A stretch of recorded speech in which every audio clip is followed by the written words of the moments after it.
The coffee shop smelled like cinnamon and second chances. Michael had been sitting in the corner booth for 20 minutes, watching the door swing open and closed, each time hoping it would be her. At 42, he'd stopped believing in perfect moments. Life had taught him that the best you could hope for was good enough, and even that required compromise. But today felt different. Today, something told him to stay, to wait, to believe that sometimes the universe got things right. When the door finally opened and she stumbled in, hair disheveled, coat buttoned wrong, mascara slightly smudged, he knew immediately it was her. She looked frantically around the cafe, her eyes landing on him with a mixture of relief and mortification.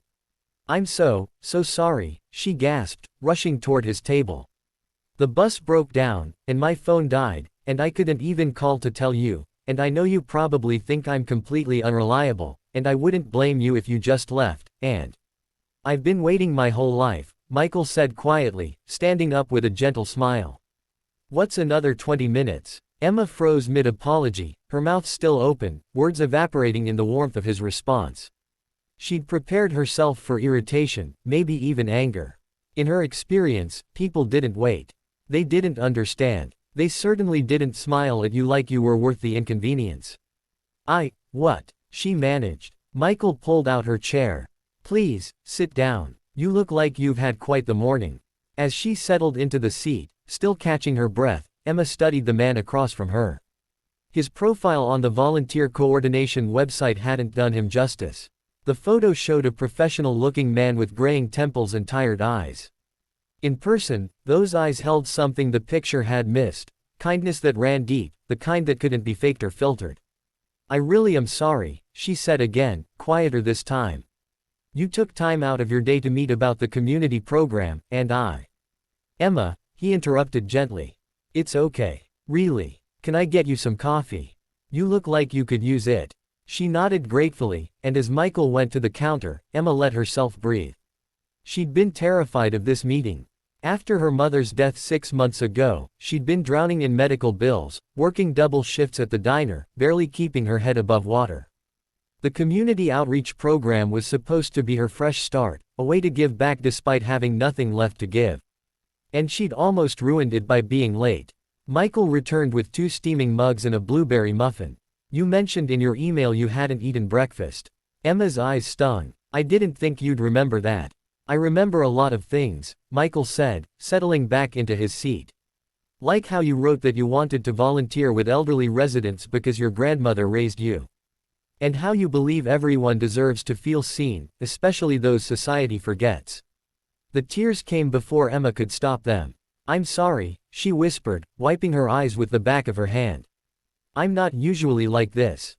It's been a really hard year." Michael reached across the table, not touching her but offering his hand palm up, an invitation rather than an assumption. She took it, and his grip was steady and warm. "Tell me about it," he said simply. And somehow, she did.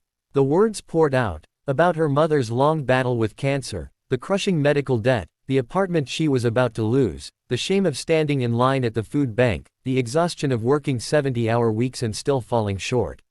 She told him about feeling invisible, about how the world seemed to move past people like her without slowing down. Michael listened to every word, never interrupting, never checking his watch, never letting his attention waver.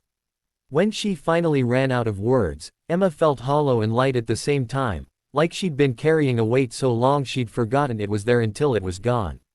"I shouldn't have dumped all that on you," she said. "You just came here to talk about the volunteer schedule." Michael shook his head slowly. "No, I came here to meet you. And now I understand why you want to help others even when you're struggling yourself. That takes a rare kind of courage. Or stupidity," Emma said with a weak laugh. "Kindness," Michael corrected. "The world confuses the two, but they're not the same." He pulled out a folder from his briefcase. "I brought the volunteer information, but I want to propose something different. I run a small nonprofit foundation. We help people who are trying to help others, people like you who fall through the cracks while holding everyone else up." Emma's heart began to pound. "I don't understand. I want to offer you a position. Paid. Full benefits. You'd coordinate volunteers, yes, but you'd also be involved in identifying families who need support. The salary isn't huge, but it would be stable. And we have emergency assistance funds for staff members who need help getting back on their feet. Emma stared at him, unable to process the words. Why would you do this? You don't even know me. Michael was quiet for a moment, staring into his coffee cup. When he looked up, his eyes were distant with memory. 20 years ago, I was where you are now. My wife had just left, taking our daughter. I'd lost my job. I was living in my car, showering at the gym, trying to keep up appearances so nobody would know how far I'd fallen. He paused. A stranger helped me. A woman at a church I wandered into one Sunday, desperate and hungry. She gave me a job cleaning the building, no questions asked. She paid me more than the work was worth and treated me with dignity when I had none left. What happened to her? Emma whispered. She passed away 5 years ago. And before she died, she made me promise to do the same for someone else. Not to pay her back, but to pay it forward. Michael's smile was sad and beautiful. I've been waiting for the right person. Someone who understands what it means to struggle but hasn't let it make them hard. Someone who apologizes for being late instead of making excuses. Someone who still believes in giving even when they have nothing left. Emma couldn't speak. The tears were flowing freely now, and she didn't bother to wipe them away. You said you've been waiting your whole life, she finally managed. But this feels like this is my whole life that's been waiting for this moment. Michael smiled wider now. Then maybe we were both waiting for each other. 3 months later, Emma stood in her new apartment, modest but hers, the first place she'd lived without fear in years. On her desk sat a framed photo from the community center's Thanksgiving dinner, where she'd helped serve meals to 200 families. Michael stood beside her in the picture, both of them wearing matching volunteer shirts and genuine smiles. But more precious than the photo was the letter she was writing. It was addressed to a young man named David, who'd applied to volunteer at the center. He'd apologized profusely for arriving 10 minutes late to his interview, explaining that he'd just gotten out of a homeless shelter and was still figuring out the bus routes. Emma smiled as she wrote, "Thank you for coming. Don't worry about being late. In fact, I've been waiting for someone exactly like you. Let's talk about how we can help each other." She sealed the envelope, thinking about circles and kindness and how the smallest gesture could redirect an entire life. Sometimes the universe didn't just get things right. Sometimes it created perfect moments out of late arrivals and patient hearts. Sometimes it reminded us that we've all been waiting, for grace, for second chances, for someone to say that we're worth the wait.